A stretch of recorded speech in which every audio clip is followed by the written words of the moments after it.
Bismillahirrahmanirrahim. Assalamualaikum warahmatullahi wabarakatuh. Pertamanya, terima kasih di atas peluang yang diberikan kepada saya untuk membahaskan usul menjunjung kasih Sri Paduka Baginda Yang di-Pertuan Agong bagi tahun 2024. Sebelum saya meneruskan ucapan saya, Tan Sri Speaker, saya ingin merafak sembah dan merakamkan ucapan setinggi-tinggi tahniah kepada Kebawah Duli Yang Maha Mulia Sri Paduka Baginda Yang di-Pertuan Agong Sultan Ibrahim atas pelantikan sebagai Sri Paduka Baginda Yang di-Pertuan Agong yang ke-17.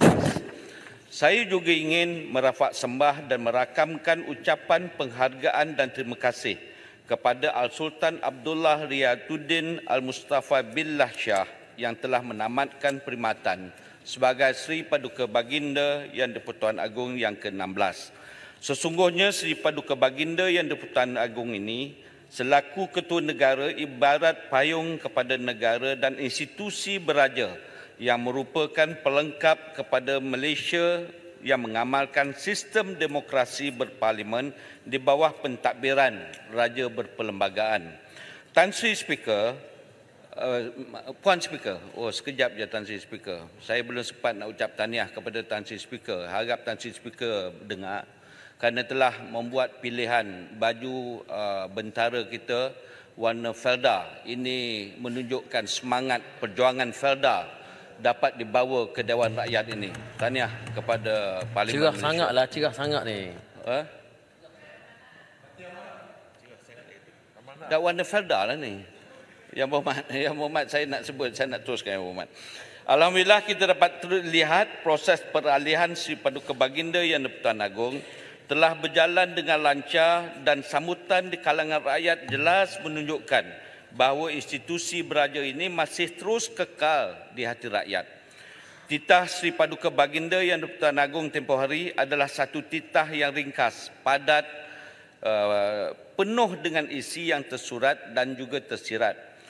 Saya mengambil masa beberapa hari untuk membaca dan melihat respon daripada medsos berkaitan dengan titah baginda, dan saya nyatakan di sini bahawa majoriti rakyat memberikan respon yang sangat positif sambil mengharapkan agar kerajaan dapat menzahirkan pandangan dan hasrat Tuanku Agong itu dalam bentuk dasar negara yang memberikan manfaat kepada rakyat. Teguran Tuanku supaya semua lapisan masyarakat dapat memperkukuhkan perpaduan negara dan tidak memainkan isu 3R, race, religion and royalty, perlulah kita ambil peduli dan ambil serius. Tahniah juga kepada pihak Parlimen, khususnya Tan Sri Speaker, atas pelaksanaan lafaz rukun negara pada setiap sesi pembukaan penggal Dewan Rakyat. Walaupun tindakan itu nampak mudah dan kecil, tetapi secara tidak langsung ianya adalah isyarat kepada rakyat bahawa mendukung aspirasi rukun negara itu adalah kewajipan kepada semua, dan sebagai contoh dan teladan maka kita terjemahkan di dalam Dewan yang mulia ini. Puan Yang di-Pertua, pertama saya nak sebut soal yang berkaitan dengan Felda. Saya tidak boleh lari daripada membahaskan isu yang berkaitan dan melanda golongan dan warga peneroka, khususnya bagi kawasan Felda di seluruh negara. Secara keseluruhan, Puan Yang di-Pertua, sejak tahun 1958 dan 1990, kita ada 100 lebih, saya untuk rekod Dewan sekali lagi kita ada lebih 112,000 peneroka di seluruh 317 rancangan di seluruh negara yang mengusahakan hampir 450,000 hektar kawasan ladang peneroka. Kalau kita lihat di peringkat negeri saja, di peringkat negeri 9 saja kita ada 16,000 peneroka di bawah 49 rancangan, menggambarkan betapa peranan besar yang dimain dan disumbangkan oleh golongan peneroka daripada semua lapisan generasi sangat penting dan relevan kepada pembangunan ekonomi, sosial dan juga pembangunan di dalam negara kita. Jumlah peneroka di seluruh negara saja sudah melebihi 100,000 orang, dan kalau kita ambil kira jumlah isi rumah generasi kedua, ketiga dan mungkin ada yang keempat, jumlah itu sudah menjangkau hampir jutaan warga ataupun orang, Puan Speaker.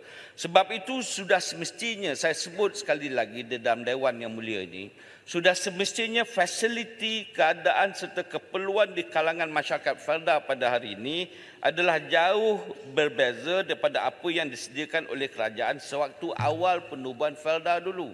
Bukan bermakna golongan peneroka tidak cukup lagi dalam soal urus takbir dan juga pembelaan kerajaan kepada golongan peneroka, tetapi pembaharuan dan penaik tarafan dalam soal yang berkaitan dengan kehidupan peneroka, khususnya bagi golongan generasi kedua, ketiga, keempat dan seterusnya harus diambil kira dan diberi perhatian. Kalau dulu kerajaan fikir 112 golongan peneroka, sekarang kerajaan harus memikirkan jutaan golongan peneroka.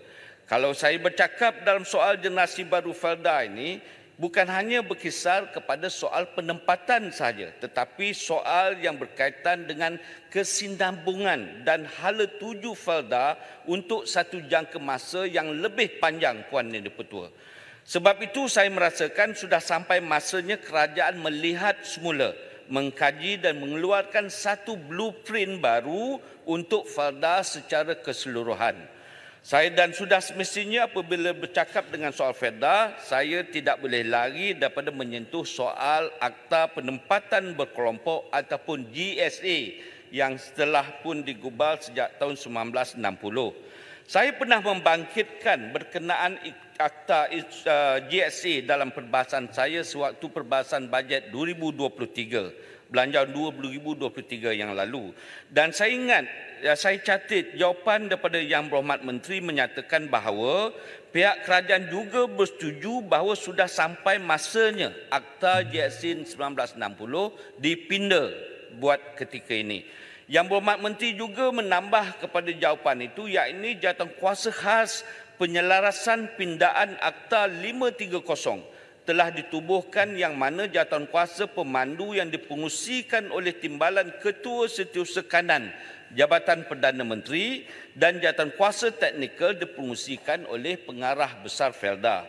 Saya difahamkan, Puan Yang di-Pertua, bahawa ahli jawatankuasa terdiri daripada pihak yang berkepentingan, yakni JPM, Jabatan Ketua Pengarah Tanah dan Galian, Bahagian Kawal Selia Felda, Felda sendiri, FEKRA serta ahli jemputan daripada pelbagai pihak yang berkepentingan termasuk pihak berkuasa negeri. Saya ingin bertanya kepada pihak kerajaan, adakah senarai jawatankuasa ini telah dikemaskinikan pasca PRU dan PRN 2023? Kerana sampai hari ini pihak berkuasa negeri masih lagi tidak dijemput dan tidak dilibatkan dalam jawatankuasa penggubalan akta ini. Berdasarkan jawapan yang saya terima juga, dimaklumkan sekarang gerak kerja masih berada di peringkat pengumpulan isu untuk diteliti sebelum sebarang keputusan muktamad dibuat.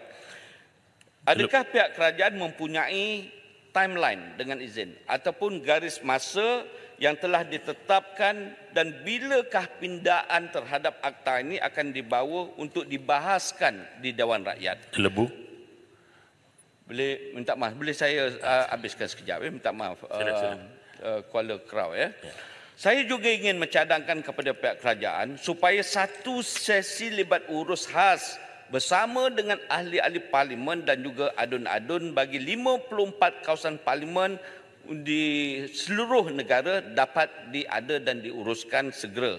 Ini kerana ahli parlimen dan adun kawasan tersebut mempunyai dan menjadi tempat rujukan dan pengumpulan masalah warga Felda, dan sudah semestinya mereka mempunyai pandangan yang baik dan mewakili suara masyarakat Felda di kawasan masing-masing. Besar harapan saya dan juga seluruh masyarakat Felda termasuk kepimpinan di Felda, jika pindaan terhadap akta ini dapat dilakukan dengan kadar segera, memandangkan akta ini sudah tidak lagi relevan buat masa ini. Kuala Krau sekejap. Sila. Terima kasih Jalebu, yang saya kira antara yang paling konsisten tentang menyebut masuk Felda. Cuma sebut tentang GSA tadi. Sedangkan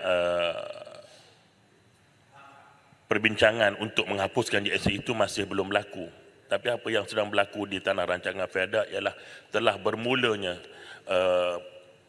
pengukuran kepada STR yang juga saya kira membabitkan akta JSA juga.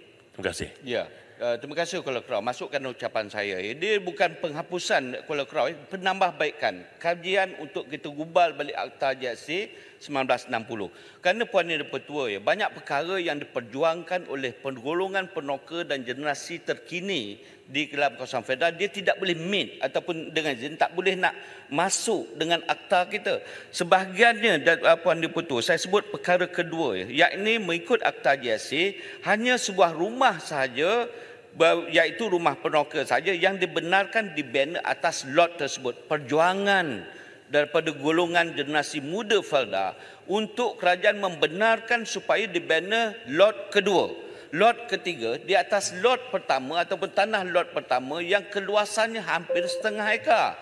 Puan Yang Di-Pertua, setengah hektar ni kalau nak ikut-ikut, kalau kita boleh buat banner hampir lebih daripada 4 banglo kecil di dalam atas tanah setengah hektar. Ini bukan satu perkara baru dan perkara pelik, kerana seingat saya dan mengikut rekod saya, pada tahun 2017, Perdana Menteri ketika itu sudah pun mengumumkan kelulusan untuk membina satu lagi unit rumah ataupun lebih daripada satu unit rumah di atas tapak sewaktu melancarkan Hari Peneroka tahun 2017.